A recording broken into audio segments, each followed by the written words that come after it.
Hello, this is Reverend Wayne S. Pierce. How are you?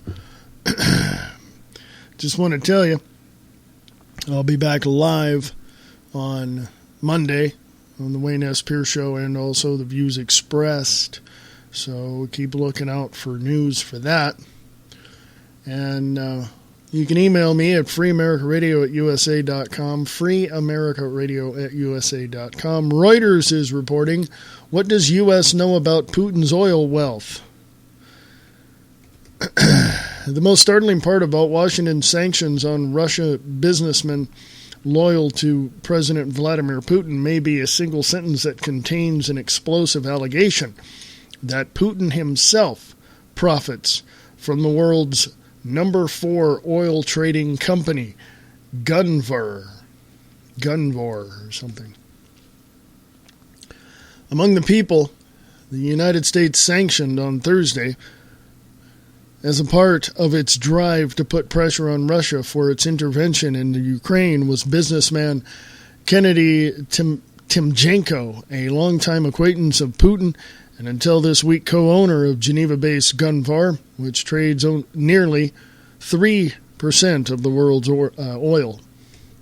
In announcing the sanctions, the Treasury Department went a step further, adding a single sentence that hits squarely at one of the most controversial topics that Putin has faced in 13 years as Kremlin ruler and head of the government.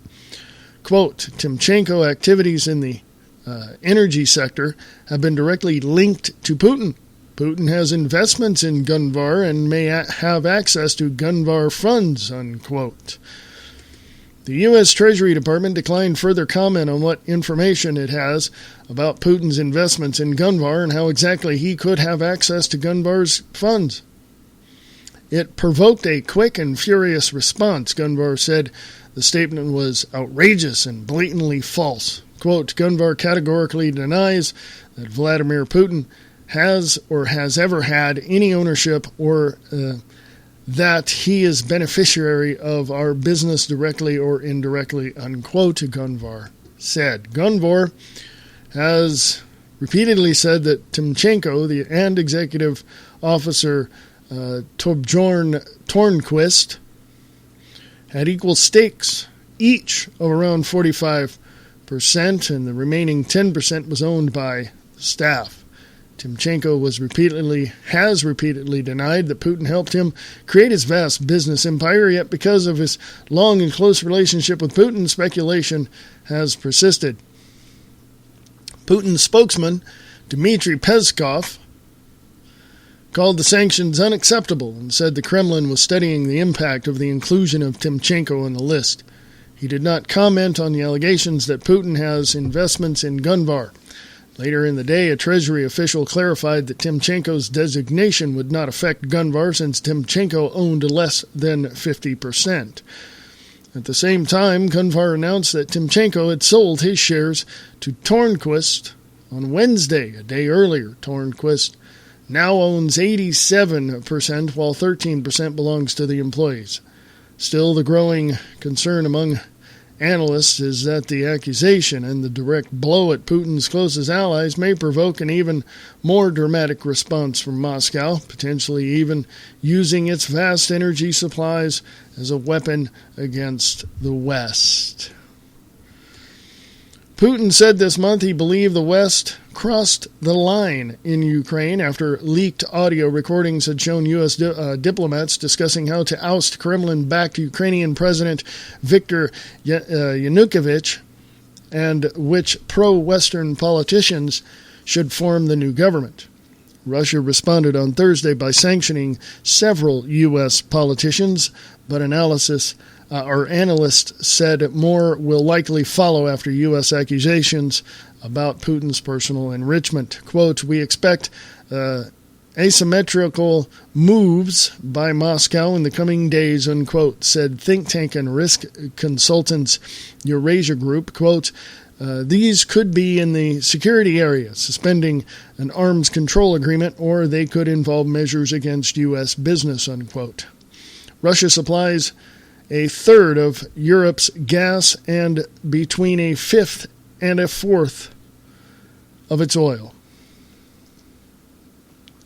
It has previously twice suspended gas supplies to Ukraine and Europe following pricing spats with Kiev. Denials. The wording of the statement goes far beyond anything that has been said previously about Putin. He has faced accusations for years, typically from political opponents, that he helped Timchenko create the Gunvar empire. None have ever provided any evidence, and no media outlets have ever reported any proof of ownership interests in Gunvar.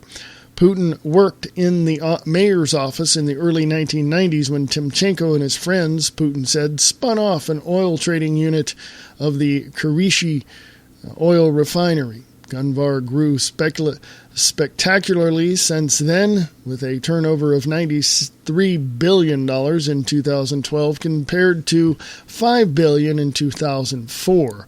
It traded large volumes of oil of Russia's state companies such as Rosneft at the end of the last decade, but since then ceded its leading positions and now focuses on trading in Europe and Asia. According to WikiLeaks cables released in 2010, John Barrell, I think, the former U.S. ambassador to Moscow, reported that Gunvar's, quote, secretive ownership is rumored to include Prime Minister Putin, unquote. A call made by Reuters to Eurasia Foundation, where Barrell works now after leaving the Foreign Service, was not answered late on Thursday evening. The first time Putin addressed the issue directly was 2011.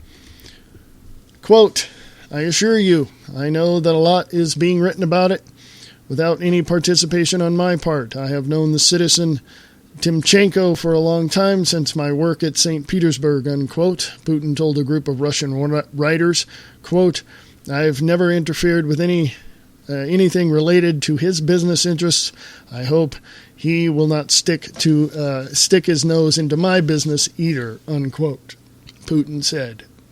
Putin has repeatedly said that he has read in the press reports about his immense wealth and that he was even the world's richest man, but denied these reports as nonsense. Quote, yes, it is true. I am not only the richest man in Europe, but in the whole world. I'm collecting emotions, unquote, he told reporters in 2008. Talk of vast personal riches, quote, is all rubbish, unquote. Killing the rumor? In response to the statement from Washington, Gunvar said its ownership structure was confirmed during its 2013 $500 million bond issue co-led by Goldman Sachs. Quote, they can attest to the fact that, although not required, Gunvar undertook an enhanced level of due diligence in our prospectus, normally only required in the U.S. to demonstrate confidence in our business and in acknowledgement of the high level of scrutiny we withstand, unquote, a Gunvar spokesman said. Goldman said it could not immediately comment on the issue. I'll tell you why. Because Goldman Sachs is manipulating the market. Okay? They know where their bread is buttered on and where they're going to make a profit, of course. Why not? Is Putin rich? Is he, one of the wealthiest men in Europe? I don't know. I don't have his bank account. I'm not sure. I don't know. Lots of things going on today. Lots and lots and lots and lots of things. And as you can tell, I'm typing away here and going to... There's just so much going on, as I said. Everything changes like within 5 minutes of, just within 5 minutes things change. Revelations of NSA spying cost U.S. tech companies. That's from New York Times, nytimes.com. San Francisco, Microsoft has lost customers, including the government of Brazil. IBM is spending more than $1 billion to build data centers overseas to reassure foreign customers that their information is safe from prying eyes in the United States government. And tech companies abroad from Europe to South America say they are gaining customers that are shunning United States providers, suspicious because of the revelations of Edward J. Snowden that tied these providers to the National Security Agency's vast surveillance program. Even as Washington grapples with the diplomatic and political fallout of Mr. Snowden's leaks and the more urgent issue, companies and analysts say is economic. Tech executives, including Eric E. Schmidt of Google and Mark Zuckerberg of Facebook, are expected to raise the issue when they return to the White House on Friday for a meeting with President Obama. It is impossible to see now the full economic ramifications of the spying disclosures, in part because most companies are locked in multi-year contracts, but the pieces are beginning to add up as businesses question the trustworthiness of American technology products. The confirmation hearing last week for the new NSA chief, the video appearance of Mr. Snowden at a technology conference in Texas, and the drip of new details about government spying have kept attention focused on an issue that many tech executives hoped would go away. Despite the tech companies' assertions that they provide information on their customers only when required under law and not knowingly through a back door, the perception that they enabled the spying program has lingered. Quote, "It's clear to every single tech company that this is affecting their bottom line," unquote, said Daniel Castro, a senior analyst at the Information Technology and Innovation Foundation, who predicted that the United States cloud computing industry could lose $35 billion by 2016.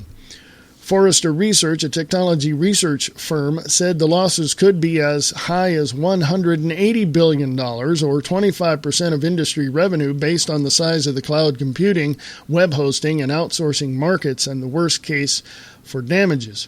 The business effect of the disclosures about the NSA is felt most in the daily conversations between tech companies with products to pitch and their wary customers. The topic of surveillance, which rarely came up before, is now, quote-unquote, the new normal in these conversations, as one tech company executive described it. Quote, "We're hearing from customers, especially global enterprise companies, that they care more than ever about where their content is stored and how it is used and secured," said John E. Frank, Deputy General Counsel at Microsoft, which has been publicizing that it allows customers to store their data in Microsoft data centers in certain countries. At the same time, Mr. Castro said companies say they believe that the federal government is only making a bad situation worse. Quote, "Most of the companies in this space are very frustrated because there hasn't been any kind of response that's made it so they can go back to their customers and say, 'See, this is what's different now. You can trust us again,' unquote," he said. In some cases, that has meant foregoing potential revenue. Though it is hard to quantify missed opportunities, American businesses are being left off some requests for proposals from foreign customers that previously have included them, said James Staton, a cloud computing analyst at Forrester, who has read clients' requests for proposals. There are German companies, Mr. Staton said, explicitly not inviting certain American companies to join. He added, "It's like, well, the very best vendor to do this is IBM, and you didn't invite them." The result has been a boon for foreign companies. Runbox, a Norwegian email service that markets itself as an alternative to American services like Gmail and says it does not comply with foreign court orders seeking personal information, reported a 34% annual increase in customers after news of NSA surveillance. Brazil and the European Union, which had used American undersea cables for intercontinental communication last month, decided to build their own cables between Brazil and Portugal and gave the contract to Brazilian and Spanish companies. Brazil has announced plans to abandon Microsoft Outlook for its own email service that uses Brazilian data centers. Mark J. Bararencia, I believe that's how you pronounce it, sorry Mark, chief executive of OpenText, Canada's largest software company, said an anti-American attitude took root after the passage of the Patriot Act, the counterterrorism law passed after the September 11th attacks, and expanded the government's surveillance power. But, quote, the volume of the discussion has risen significantly post-Snowden, unquote. He said, for instance, after the NSA surveillance was revealed, one OpenText client, a global steel manufacturer based in Britain, demanded that its data not cross United States borders. Quote, issues like privacy are more important than finding the cheapest price, unquote, said Matthias Gunisch. A German software executive who spurned United States cloud computing providers for Dutch Telecom. Quote, because of Snowden, our customers have the perception that American companies have connections to the NSA, unquote. Security analysts say that ultimately the fallout from Mr. Snowden's revelations could mimic what happened in Huawei, H-U-A-W-E-I, the Chinese technology and telecommunications company, which was forced to abandon major acquisitions and contracts when American lawmakers claimed that the company's products contained a backdoor for the People's Liberation Army of China, even though this claim was never definitively verified. Silicon Valley companies have complained to government officials that federal actions are hurting American technology businesses, but companies fall silent when it comes to specifics about economic harm, whether to avoid frightening shareholders or because it is too early to produce concrete evidence. Quote, the companies need to keep the priority on the government to do something about it, but they don't have the evidence to go to the government and say billions of dollars are not coming to this country, unquote, Mr. Staten said. Some American companies say the business hit has been minor at most. John T. Chambers, the chief executive of Cisco Systems, said in an interview that the NSA disclosures had not affected Cisco's sales in a major way. Although deals in Europe and Asia have been slower to close, he said they are still being completed, an experienced echo by several other computing companies. Still, the business blowback can be felt in other ways than lost customers. The business blowback can be felt in other ways than lost customers. Security analysts say tech companies have collectively spent millions and possibly billions of dollars adding state-of-the-art encryption features to consumer services like Google Search and Microsoft Outlet, and to cables that link data centers to Google, Yahoo, and other companies. IBM said in January it would spend $1.2 billion to build 15 new data centers, including in London, Hong Kong, and Sydney, to lure foreign customers that are sensitive about the location of their data. Salesforce.com announced similar plans this month. Lawmakers, including in Germany, are considering legislation that would make it costly or even technically impossible for American tech companies to operate inside their borders. Some government officials say laws like this could have a motive more than protecting privacy. Shutting out American companies, quote, means more business for local companies, unquote, Richard A. Clark, a former White House counterterrorism advisor, said last month. Now, what do you take from that? Seriously. The views expressed. The high-caliber, armor-piercing halotip round that pierces right through your soul. Every weekday at 4 p.m. Pacific Time on Spreaker.com. I think one question that stands above everything else is, how does that affect the end user? How does Snowden's revelations and revealing all of the NSA tactics against people and companies and all of that, how does that affect the end user?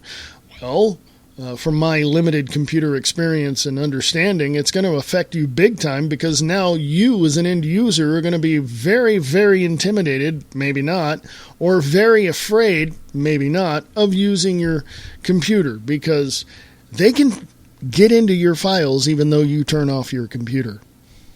They can get into your phone and turn on your phone even though it's off.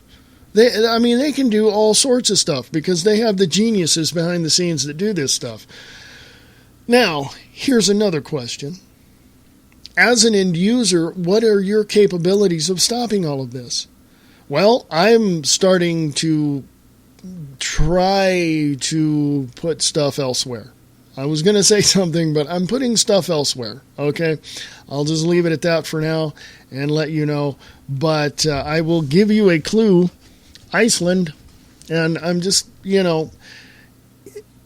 even though you might think that everything is safe, even though you think your data is just absolutely safe, let me remind you of something. Nothing is safe when it comes to government intervention or interference or anything of that nature. Why? Okay, I'll give you the freaking silver platter answer, which I don't always give. Because here's something that you have to know. They want to enslave you. Oh, let me give you something else. They want to have 500 million as in an M, million people on the planet. These are the corporate elites and those that control them.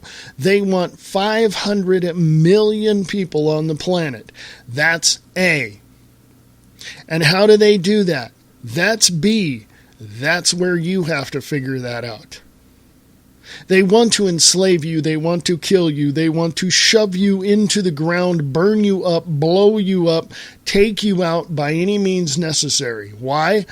Because they feel in their little limited, deluded little minds that the optimum, and in their perspective, the maximum number of people that should be on planet Earth for it to be able to sustain itself is 500 million people. Now, if you go look at the video by David Wilcock, the 2012 Enigma, and you look at that lecture, it's about an hour and a half, he talks about that, and he will get into some of that. But the bottom line is they want to kill you. They want to put you away. They want to shove you out of the way.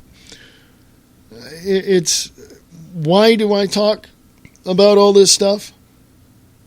Because it's real simple, folks. It's real simple. You're in their crosshairs. If you say, I am not going to put up with this crap anymore, they've got you pegged. And if you look at them and say, maybe we can work something out, they're going to lower their weapons, figuratively speaking, and they're going to see what you're going to say. And this is how the game is played. You ever played chess? I've played chess. I love chess. Have you ever tried to anticipate your opponent's move?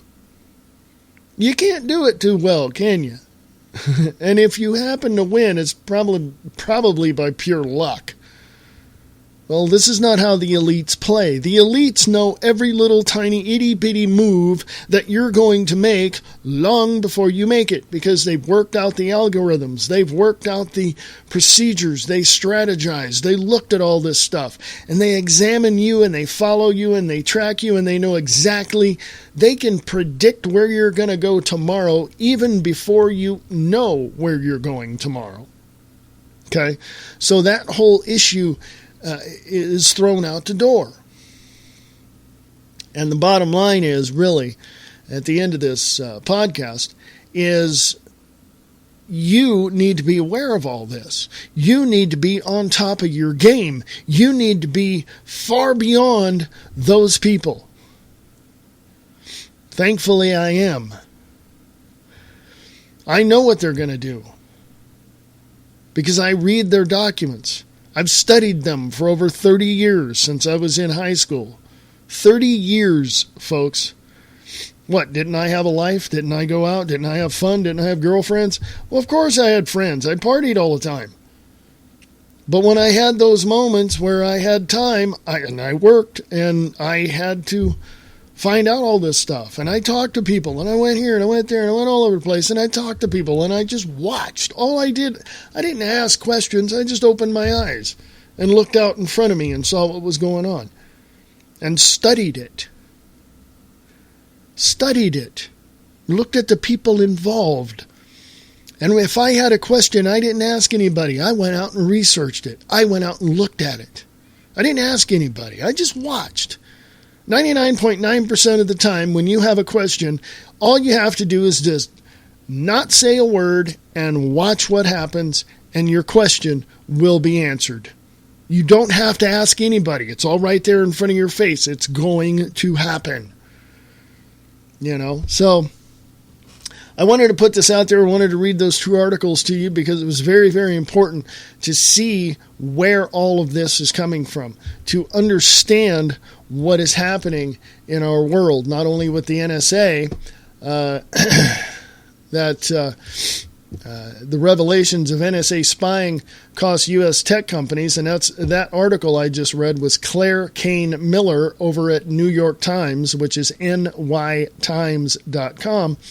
and I will put that up on the Wayne S. Pierce Show Facebook page, and I will talk about that Monday as well, and I'll go into it a little more, and give you my take on what's happening, because I really feel that it is important that you know these things. I really believe that there is a somewhat of a disconnect, if you will, with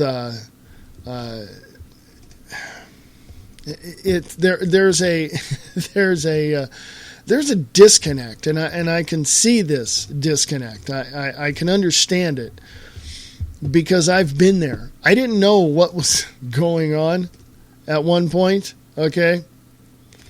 I just didn't know. Now, the first article I read that about Putin's wealth, that's something, to me, that is something that I really believe you need to go examine on your own, because that was only one person's perspective on it, with varying opinions and all. So to me, I really think that as we go through this whole thing and hopefully get out without a scratch at the end of it all, with this Ukraine thing and Russia and all that, and a second Cold War. Once we get beyond this, I think we'll be okay. Don't quote me on that. Not sure, because everything looks, up in the air at this point. So, in the meantime, email me, freeamericaradio@usa.com and freeamericaradio.us.